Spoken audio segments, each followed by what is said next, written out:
शब्बीर खान साहब, हमारी न्यूज़ में आपका स्वागत है। और आपको हमारी न्यूज़ की तरफ से बहुत बहुत बधाई हो कि आपको कलवा मुमरा का अध्यक्ष बनाया गया है।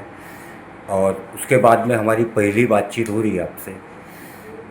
तो समाजवादी पार्टी के अंदर आपको कलवा मुमरा का अध्यक्ष पद दिया गया, अबू आसिम आज़मी जी ने जिसका ऐलान किया था। और वो बड़े मतलब एकदम जोशीले अंदाज में उन्होंने स्टेज पर कहा था कि अब मुमरा के अंदर हमारी पार्टी बढ़ेगी और हम लोग कॉरपोरेटर्स क्या एमएलए चुनाव भी आने वाले समय में लड़ेंगे। तो इस एतमाद की वजह क्या थी और आपके पार्टी ज्वाइन करने की वजह क्या थी?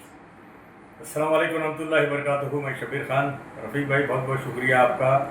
भले आपसे बातचीत पहली बार हो रही है ऑन कैमरा, लेकिन आपसे ताल्लुकात 20 साल पुराने हैं। अल्हम्दुलिल्लाह, आपका शुक्रिया जो है, आप मुझे बात रखने का मौका दे रहे हैं। देखिए, आसिम भाई का एतमाद जो था वो मेरे ताल्लुकात तकरीबन 20 साल पुराने उनसे हैं, और हमारी समाजी और दूसरी जो सेवाएं हैं वो देखते हुए उनसे वो बखूबी वाकिफ़ थे। उनका इसरार था कि भाई पार्टी में आ जाओ और पार्टी को जो है आगे बढ़ाने का वक्त आ गया है।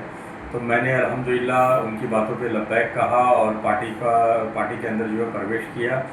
और जैसा कि आपने कहा कि पार्टी आगे बढ़ेगी, तो आप ऑफिस के अंदर आए होंगे तो आपको चेंजेस नज़र आए होंगे। अभी शुरुआती दिनों के अंदर एक हफ़्ता मैंने जो है पद लिया, और एक हफ़्ते के बाद गांव जाना हो गया। 10 से 12 दिन मैं तकरीबन गांव में था। उसके आने के बाद से जो है एक्टिविटी शुरू हुई है। जैसा आपने बाहर देखा, अभी कुछ लोग जो है वो भीड़ अल्हम्दुलिल्लाह अब ऑफिस में लोगों को जुड़ना शुरू हो गए हैं।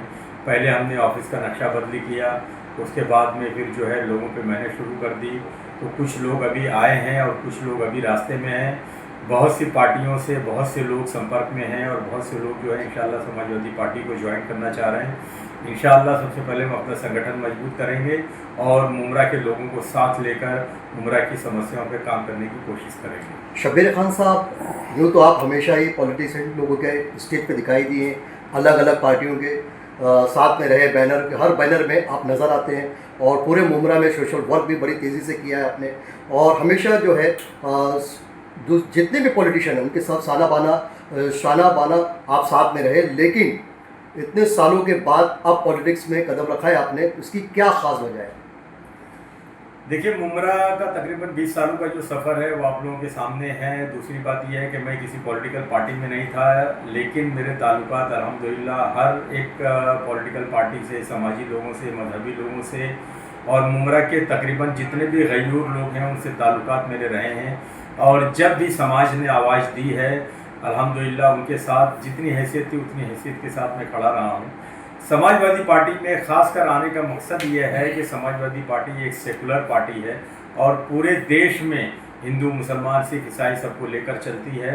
तो मेरा विज़न थोड़ा सा बड़ा था कि भाई आगे कुछ करना है तो समाजवादी एक बड़ी पार्टी है, उत्तर प्रदेश के अंदर रूल कर चुकी है, इसके सीएम रह चुके हैं।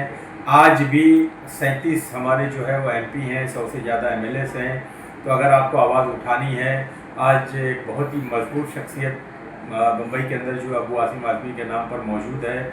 आपको अगर मुमरा की समस्याओं का कोई भी मसला उठाना है तो असम्बली से लेकर पार्लियामेंट तक इंशाअल्लाह हम इस आवाज़ को उठा सकते हैं।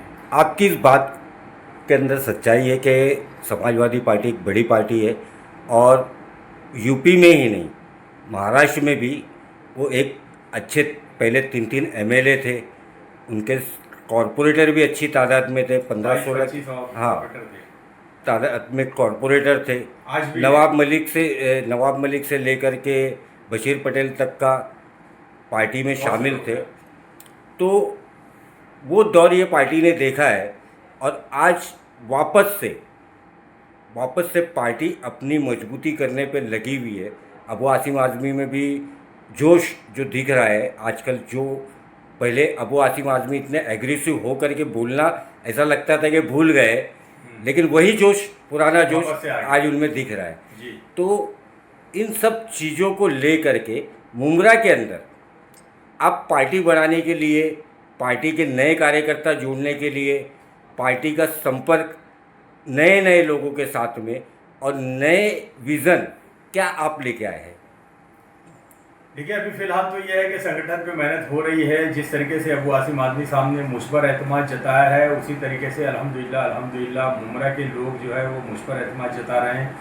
सबसे पहले जो पुराने कार्यकर्ता थे या जो समाजवादी से मोहब्बत रखते थे, भले वो किसी पार्टी में नहीं गए हैं, लेकिन वो थोड़ा बैकफुट पे आ गए थे, चूँकि पार्टी की कोई कार्यकर्दगी मुमरा में जारी नहीं थी, इस वजह से बहुत से लोग अपने घरों में थे।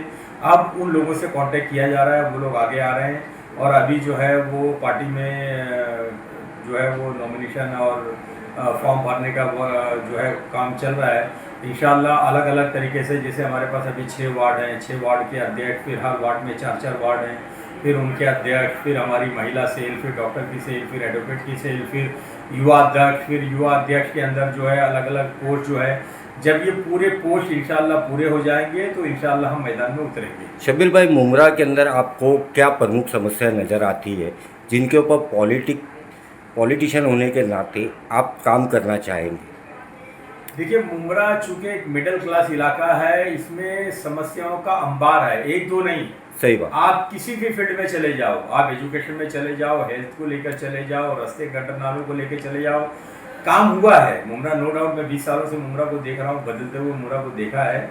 मुमरा जैसा पहले था वैसे बहुत बदला है, लेकिन जिस तरीके से, और आप एक एग्जांपल ले सकते हो कलवा, क्योंकि कलवा मुमरा से सटा हुआ है, तो जितनी स्पीड से कलवा ने जो तरक्की की है वो स्पीड मुमरा के अंदर कम नज़र आती है। और मुमरा की आबादी अल्हम्दुलिल्लाह मैं समझता हूँ कि पूरे महाराष्ट्र में सबसे फास्ट ग्रोइंग आबादी वाला इलाका है, तो लोग उसी स्पीड से आए हैं। तो हर एक फील्ड में अलग अलग अपनी अपनी समस्याएं हैं। किसी एक सबसे बड़ा जो इशू मुमरा के लिए है वो डॉक्यूमेंटेशन का इशू है, जो मैं समझता हूँ। किसी भी एक पॉलिटिकल पार्टी को सिर्फ एक इशू अगर पकड़ के चलता है तो वो मुमरा के फ्यूचर के लिए, भविष्य के लिए बहुत ज़रूरी है। आज हम जानते हैं कि मुमरा की आबादी 15 से 17 लाख की आबादी है, लेकिन वोटर आज भी 2,80,000 ही है। बिल्कुल। रीज़न ये है कि हम गवर्नमेंट के रिकॉर्ड पे आए नहीं। जैसा कि आप जानते हो कि गवर्नमेंट की कोई भी स्कीम, चाहे वो पानी की हो, चाहे वो लाइट की हो, चाहे वो सड़कें की हो, या किसी भी तरीके की जो स्कीम गवर्नमेंट की निकलती है वो डिपेंड करती है आपकी आबादी के हिसाब से। बिल्कुल। आपकी आबादी गवर्नमेंट की नज़र में 2.5 लाख से 3 लाख ही है, पिछले 10 सालों से उससे आगे बढ़ी नहीं रही है, और 13 से 15 लाख जो है हमारी 15 से ऊपर चली गई है। तो ये समस्याएं रहेंगी ही रहेंगी। तो हमारा सबसे बड़ा काम है कि डॉक्यूमेंटेशन को सही करना और आबादी को, अभी चूँकि टाइम दिया गया है, जनगणना शुरू है, सेंसेक्स चालू है। सेंसेक्स के अंदर मेरी अपील है कि लोग आके अपनी मालूमात दें और अपने आप को उसमें इंदराज कराएं, अपने आप को रजिस्टर्ड करवाएं, गवर्नमेंट की नज़रों में आए कि मुमरा में जो है वो 3 लाख लोग नहीं 15 लाख लोग रहते हैं, उसके हिसाब से आगे की स्कीम्स जो है वो गवर्नमेंट तय करे।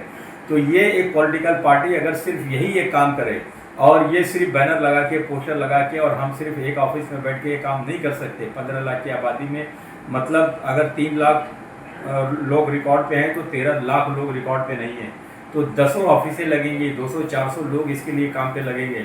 हमारी ये पहली कोशिश रहेगी कि इस काम में हम जुटेंगे इंशाअल्लाह। लोगों का डॉक्यूमेंटेशन क्लियर कराना, Aadhaar card, PAN card, ration card, घर के, क्योंकि लोग उस तरफ ध्यान नहीं देते हैं, तो ये हमारी पहली तरजीह रहेगी कि ये काम को हम करें, लोगों को ऑन रिकॉर्ड पे लेके आएँ। रिकॉर्ड पे लेके आएंगे, सेंसस चल रहा है, सेंसस के बाद जो है डिलिमिटेशन का काम होगा, उसके बाद एक एमएलए, चाहे वो जिस पार्टी का रहे, हमें उससे कोई लेना देना नहीं, जरूरी नहीं कि हमारी पार्टी का ही रहे, लेकिन आने वाले मुमरा के फ्यूचर को तय करना आज है। आज अगर हम इस पर काम करेंगे तो जिस भी पार्टी के लोग रहेंगे, मुमरा का एक अपना खुद का एक आमदार हो सकता है, वो अपनी समस्याओं पे काम कर सकता है। अपने कॉर्पोरेटर्स जो है वो मुमरा के हो सकते हैं, मुमरा के कॉर्पोरेटर जो है उसके ऊपर आगे चल के काम कर सकते हैं। तो ये इन समस्याओं, मेरे हिसाब से ये सबसे बड़ी समस्या है, इनके ऊपर इंशाल्लाह हम पूरे काम करने की कोशिश करेंगे। शब्बीर खान साहब, जैसा कि आपने बताया कि कलवा और मुमरा जो फ़र्क है, कलवा में काफ़ी डेवलपमेंट हुआ लेकिन मुमरा में डेवलपमेंट नहीं हुआ उस मुकाबले में, और कलवा मुमरा एक ही विधानसभा है, तो आखिर इसकी क्या वजूहत है और कौन इसका जिम्मेदार है? हम जिम्मेदार हैं, इसका कोई जिम्मेदार नहीं, हम जिम्मेदार हैं। हम खुद यहाँ के लोग, यहाँ के नेता, यहाँ का प्रशासन सारे जिम्मेदार हैं। हम जिम्मेदार इसलिए हैं कि हम आवाज़ नहीं उठाते। आप कलवा के अंदर आप कोई काम, रोड के ऊपर कोई कचरा डाल के देख लो, कल सुबह वहाँ कितने लोग जमा हो जाते हैं। आप मुमरा के अंदर 10 जगह कचरा पड़ा हुआ है, क्यों नहीं लोग उतरते हैं सड़कों से, रोड, बिल्डिंगों से, घरों से क्यों नहीं उतरते हैं, क्यों नहीं आवाज़ उठाते हैं? जब तक आप अपनी आवाज़ नहीं उठाओगे आपकी आवाज़ सुनी नहीं जाएगी। एक बच्चा पैदा होता है 10 दिन का बच्चा, जब तक वो रोता नहीं है माँ उसको दूध देती नहीं है। तो ये हम खुद जिम्मेदार हैं। आपको जो चीज़ चाहिए आप मांगिए। कलवा के लोग बाकायदा ऑन रिकॉर्ड ऑन पेपर्स चीज़ों को मांग नहीं करते हैं। हम क्यों नहीं मांग नहीं करते? हमको क्या चाहिए हम क्यों नहीं उतरते? आज हमारे पास प्लेग्राउंड नहीं है, कितने लोग उतरे हैं रोड के ऊपर, कितने लोग उतरे हैं। आज एक नॉर्मल सी पार्टी सिर्फ सोशल मीडिया के ऊपर काम कर रही है, 22 लाख के ऊपर उसके जो है कॉकरोच पार्टी के मेंबर्स बन गए हैं, लेकिन अब उसका असर दिख रहा है, लोग रोडों पे उतर रहे हैं। राजस्थान की मिसाल ले लीजिए, लड़के जो है रोड पे उतरना चालू कर दिए हैं। गवर्नमेंट को झक मार के सुनना पड़ेगा, प्रशासन को सुनना पड़ेगा। जब अपनी आवाज़ उठाओगे तो लोग सुनेंगे। मुमरा के लोग गूंगे और बहरे का जो है मुजाहरा करते हैं, आवाज़ ही नहीं उठाते।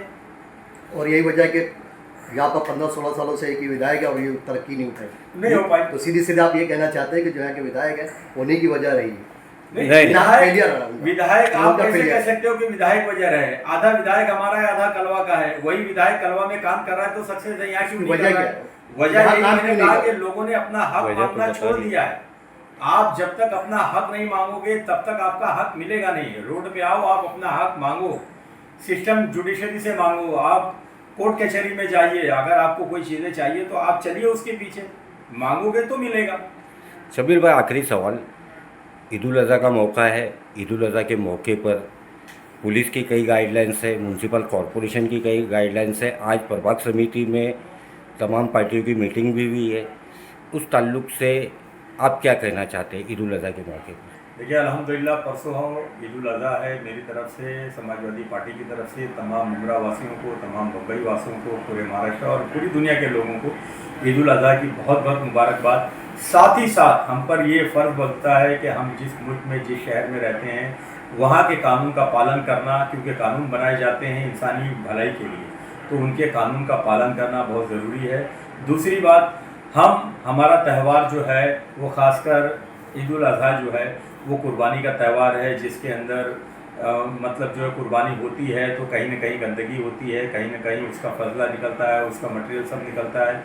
तो ये मेरी तमाम उम्रा वासियों से एक रिक्वेस्ट है कि साफ़ सफाई का ध्यान रखें, कानून का पालन करें, खुले में जो है वो कुर्बानी ना करें। खून आलूद कपड़े लेकर आप रोड पे ना निकलें, क्योंकि हम में से गैर मुस्लिम ही नहीं, मुस्लिमों को भी बहुत से लोगों को जो है वो देखना बर्दाश्त नहीं होता कि आप मतलब जो वो औजार लेकर या खून आलूद कपड़े लेकर आप रास्ते में आए। ये हम में से भी बहुत से लोग हैं उसको पसंद नहीं करते हैं। गवर्नमेंट ने उसको मना किया है, खुले में कुर्बानी ना करें। मतलब अल्लाह ने जो कुर्बानी रखी है वो आपकी नीयतों पे रखी है। ये जानवरों से आपको सवाब नहीं मिलता, आपकी नीयत पे जो है वो सवाब मिलता है। तो आप अगर जितने बंद तरीके से, जितने ढांक कर करेंगे, अल्लाह उतनी नीयतों से खुश होता है। तो आप जो है कानून का पालन करें, और जिन का जानवरों की कुर्बानी जायज़ है महाराष्ट्र के अंदर, उन्हीं जानवरों की कुर्बानी की जाए। काले जानवर हो गए, बकरे हो गए, उन्हीं की कुर्बानी की जाए। ममनुआ जानवर की जो है वो बिल्कुल ना की जाए। और प्यार मोहब्बत का माहौल रखें अपने साथ में भी और हमसाए अपने मुल्क वालों के साथ में भी। जो इस्लाम ने दर्स दिया है वो दर्स के साथ में प्यार और मोहब्बत, अखवत जो है उसको कायम रखें। बहुत शुक्रिया जनाब।